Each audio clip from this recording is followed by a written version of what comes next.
आणि आता महत्त्वाच्या 25 बातम्यांचा आपण वेगवान आढावा घेऊयात। मुख्यमंत्रीपदाच्या नावाबाबत अद्याप चर्चा नाहीये। तिन्ही नेते एकत्र बसून निर्णय घेतील। मुख्यमंत्रीपद निवडीच्या प्रक्रियेला आठवलेंची भूमिका नाहीये। आठवलेंच्या प्रतिक्रियेला संजय राऊत यांचं उत्तर नाहीये। मुख्यमंत्रीपदासाठी देवेंद्र फडणवीसांच्या नावावर शिक्कामोर्तब झाल्याची माहिती। दिल्लीत फडणवीसांच्या नावावर शिक्कामोर्तब, सूत्रांची माहिती। मुख्यमंत्र्यांसोबत 20 आमदार मंत्रिपदाची शपथ घेणार। भाजपचे 10, शिंदे गटाचे 6 आणि अजितदादा गटाचे 4 आमदार मंत्रिपदाची शपथ घेतील, सूत्रांची माहिती। एकनाथ शिंदे यांनी मुख्यमंत्री व्हावं ही सर्व कार्यकर्त्यांची इच्छा, मात्र भाजप आणि दादांच्याही सीएम पदाचा आग्रह आहे। तिन्ही नेत्यांचा चांगला समन्वय, योग्य तो निर्णय ते घेतील, उदय सामंतांचं विधान। मुख्यमंत्रीपदाचा निर्णय मोदी शहा घेतील, त्यांचा निर्णय सर्वांना मान्य असेल। राज्यात लवकरच सरकार स्थापन होईल, दीपक केसरकरांची माहिती।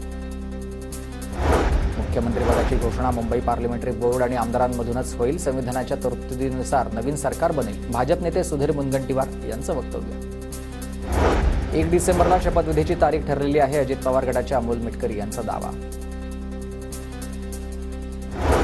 राज्याचं नेतृत्व मोदी शहा ठरवतील, आमदार ठरवणार नाहीत। भाजपकडे स्वतःचं बहुमत, त्यांना सरकार स्थापनेचा अधिकार आहे। मुख्यमंत्रीपदाबाबत संजय राऊत यांचं वक्तव्य। राज्यात महायुतीला मिळालेल्या विजयाचं श्रेय देवेंद्र फडणवीसांना मुख्यमंत्री करा, आम्ही बिनशर्त पाठिंबा देऊ।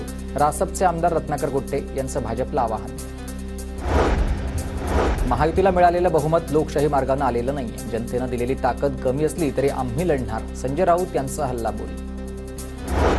निवडणूक आयोगानं महाराष्ट्र आणि झारखंडमधील आचारसंहिता उठवली आहे। निवडणूक प्रक्रिया पूर्ण झाल्यानं आयोगानं आचारसंहिता उठवली। नवनिर्वाचित आमदारांचं नाव असणारं राजपत्र राज्यपालांकडे सादर। राष्ट्रवादी काँग्रेस पक्षाच्या नाव आणि चिन्हाबाबत सुप्रीम कोर्टात सुनावणी। शरद पवारांच्या पक्षाकडून प्रतिज्ञापत्र दाखल। घड्याळ चिन्हाचा वापर मतदारांमध्येच भ्रम निर्माण करण्याचा प्रयत्न केलाय, याबाबत पुरावे दाखल करण्याची परवानगी द्या, पवार गटाची मागणी।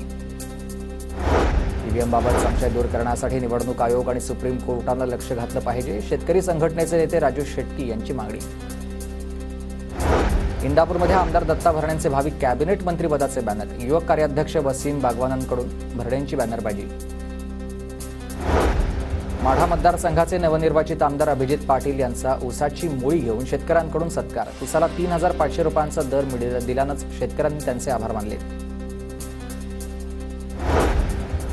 सैतानी बहुमत आल्यानंच बेकायदेशीर नियुक्त्या होत राहतील। रश्मी शुक्लांच्या नियुक्तीवरून संजय राऊत यांचा सरकारवर निशाणा।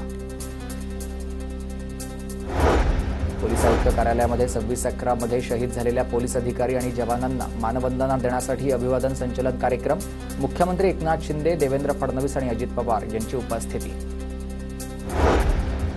मुंबईतील मलबार हिल परिसरामध्ये डॉक्टरांची रॅली। संविधान दिनानिमित्त काढण्यात आली रॅली। नाशिकच्या चांदवडमध्ये संविधान दिनानिमित्त अनोखा फलक। चांदवडचे कला शिक्षक देव हिरे यांची कलाकृती। संविधानाच्या मूलतत्वांचा शिक्षकांकडून प्रचार आणि प्रसार।